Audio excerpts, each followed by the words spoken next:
Today I'm joined by my friend Elaine, who runs an interiors business, project managing large-scale property redevelopment and dressing for sale. So, Elaine, thanks for joining me.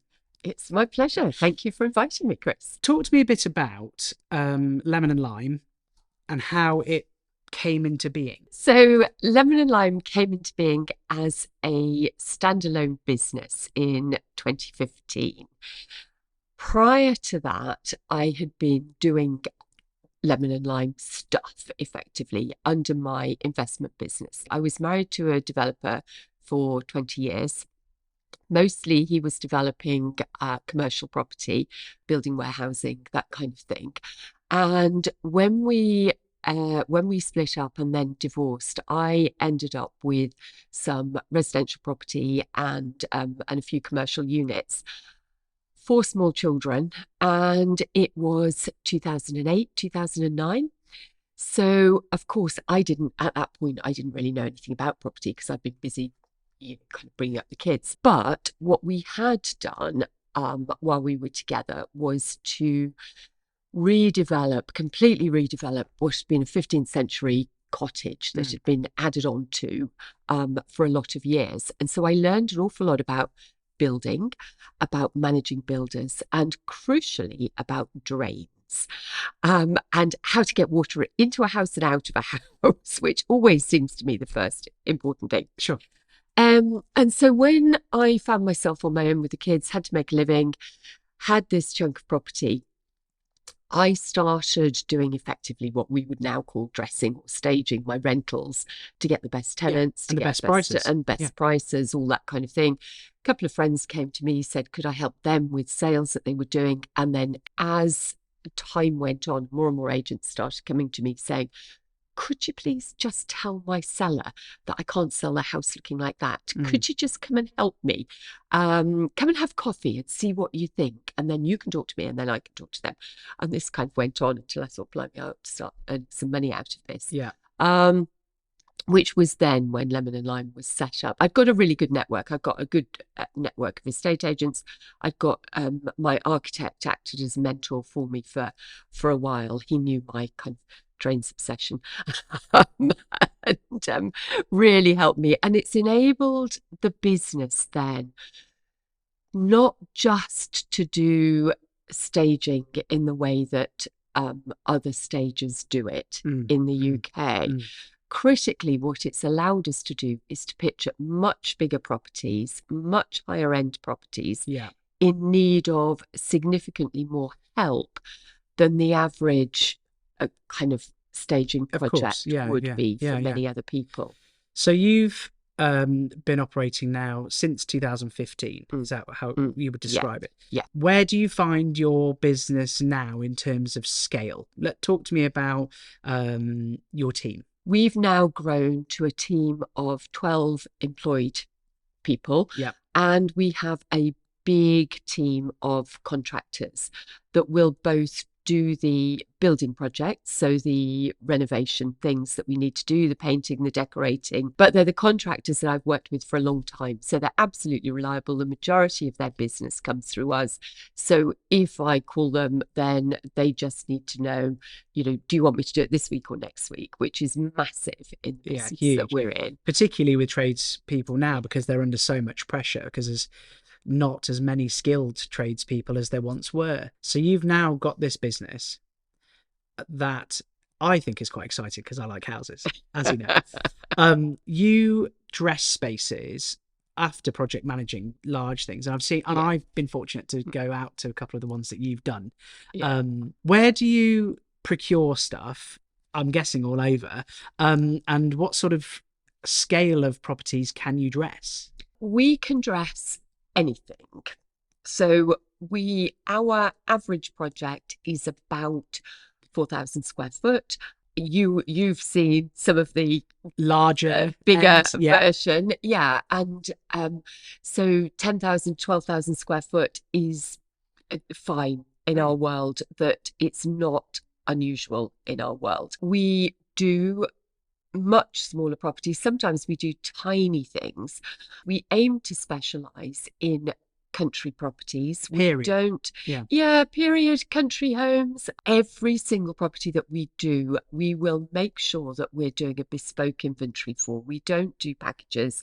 We will fully furnish, we'll part furnish, we'll take in just accessories and artwork if that's all it needs. Yeah. We don't mind whether the seller is still living there or whether it's an empty property. We'll do the whole range. And we are very, very good at taking the older family who have grown up in that house and all the treasures that they've accumulated in the barns, in the stables, in the house, in the attic, and translating that into a fabulous sale for a very, very different buyer group, because that gap now between the seller of a country home and the buyer of a country home is bigger than it's ever been. So post-COVID, it's bigger than it's ever been. So obviously your business is very visual.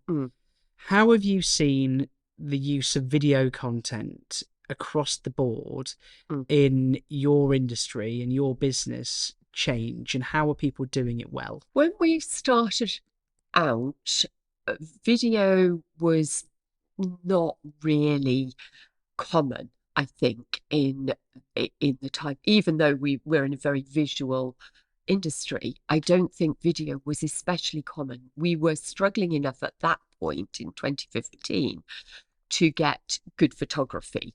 And I think that what's dramatically changed, and I think for most industries as well, is COVID. And that dramatically changed how people both were able to market their own businesses and, in our case, how they marketed properties. And that's made such a big difference. It's almost, we're almost a completely different world apart. So there are two areas, I think, that are really important for us in terms of the video content. Now, one is encouraging, sorry, another word sprang to mind, but encouraging our estate agents to make sure that the properties that they're marketing, once they've been staged and once they're ready, once they look amazing, how they then get that message from what we've created within a client's home out to the perfect buyer. And that video there is absolutely crucial. So we spoke earlier, property tours, about the coming soon, for example, the generating of excitement, as well as capturing visual content in this home, the lifestyle content, getting it out to the perfect buyer, and curating not just the staging, but also how the video is then sent out to the perfect buyer. So that's one aspect of it, which is almost the kind of the glamorous end. We've done the bit that everybody sees that we do, create the glamour, and then the video showcases all of that, the glamour. But getting that, I think the really important bit, and the bit that has to be done well in that, is targeting the right audience for the video. In the same way that we've targeted a particular audience for the staging, the video also has to target that audience. Buyer, it's not just the right demographic. The right demographic in the right way, because sending out video isn't just sending out video any more than sticking a couple of sofas in a sitting room isn't staging. No, you're right. I think how video is used is as important as why and where. I think it's crucial to be thinking, particularly at your end of the market, where if you're dressing country homes, are those potential buyers on TikTok? Maybe, but probably not. Are they on Instagram? More likely. But are they wanting to engage with something that's super quick? If you're looking to add huge value, are you putting that video content somewhere where it can be engaged with? Is it longer form? Is it got drone work? Has it got beautiful cinematic feel to it? Are you really selling the lifestyle of the property, the staging, and also, does the video do it justice effectively? I think that's really important. What do you think has been one of the biggest changes you've seen visually in the market over the last 2 years? I think that's a really good question. I think the good agents that we work with over the last couple of years have come to realize the power of doing both short form and long form video.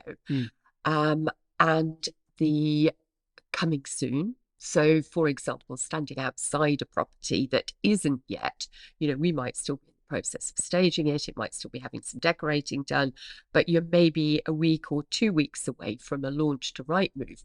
But the agents are savvy enough now to be standing outside and to be saying, look, I've got this amazing home coming to the market in the next couple of weeks. Give me a call and I'll tell you a bit more about it. And I think that's changed. Yeah, that's a lot. real change. Yeah, a real change.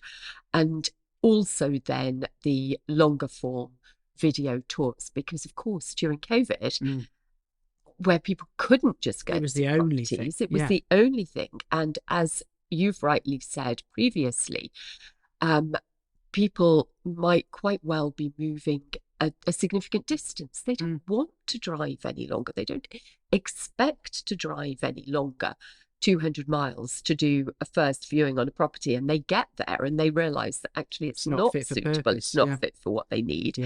And so the video, a good video, a longer form video on the property, is then essentially creating the first viewing and the second viewing and even the third viewing. We were talking about they're going to take this video, if it's something that they're interested in, they're going to show it off to their friends, to their partner, to their parents who might be coming to live in the annex in the world that we're in, all that or even part funding it.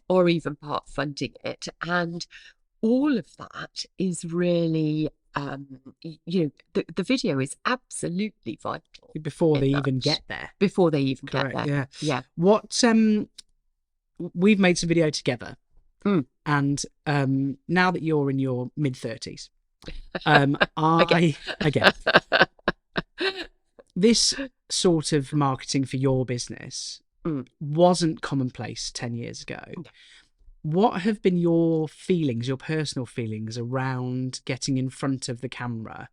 How did you feel about doing that? And did you have some trepidation initially? Because I know that a lot of agents and a lot of business people generally outside of property have this nervousness around being on film and being in front of camera. Would you say that was fair? I think that's absolutely true, and I think that there are an awful lot of people out there who don't do video, who shy away from video for exactly that reason.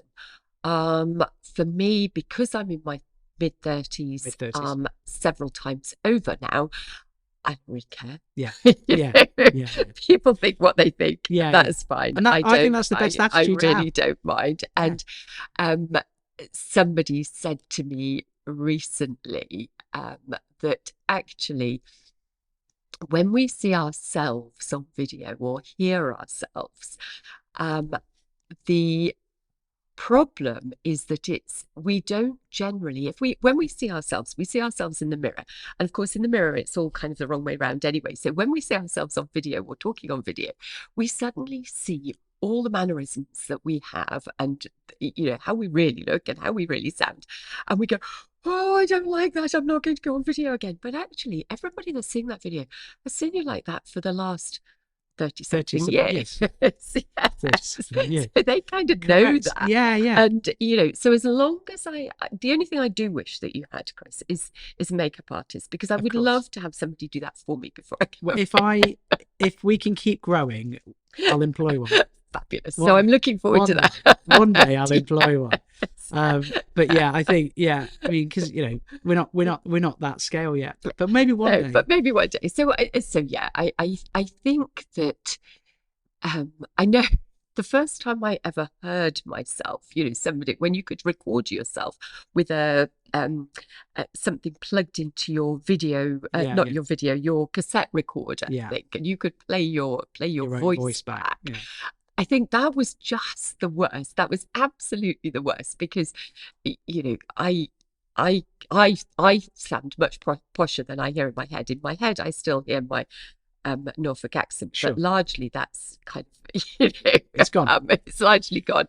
And I think that was the scariest bit. But after that, if you want to sell what you do, if you want to communicate what you do to the people who are your clients or the people that you just want to have a conversation with, it's not optional these days. No. You've got to get over it. What would be your top tips, your top 3 tips for agents looking to transform their fortunes in what's currently a slightly tougher market than we've had over the last sort of 18 months, 24 months? What would be your top 3 tips for agents? My top 3 tips for agents would be to slow down, prepare a property properly for the market, and prepare a seller properly for the market. And when I say slow down, 2 weeks, just give it 2 weeks, get the property tidied, styled, staged, whatever it is that you need to do, get the buyer really bought into the process. And then once that's been done, then make sure that you get the marketing right. And a huge part of that marketing is getting the video done, getting drones up. Certainly in our world, if there's no drone footage that positions the property within its land or within a town, if it's within a town, just get that marketing right. So it's the video, the photography, and the copy, so that the everything is targeted to sell this property. But I think so many agents rush at it, just want to get it on the market, at a particular time of year. And I think all that's gone now, that it's much more level market. Yeah. The seasonality is still there, but not to anything like the same extent. And getting the marketing right is much, much, much more important than just hurling into it. And then I think my top tip to a seller would be to actually be prepared to pay for great marketing. For an agent that's willing to do great marketing, to get the video right, to get the photography right, to get the staging right, obviously in the opposite order. Of course, yeah, of course. But to be prepared to pay for that, to regard that as an investment, and then to realise that they'll then be able to realise their best sale, not just a sale, or not a sale in the current market. Yeah, correct, yeah. Elaine, thank you so much for your time. I really appreciate you making the trip to us, and I wish increased success. And I hope to work with you more. Well, I look forward to working with you more going forwards, Chris. Thank you.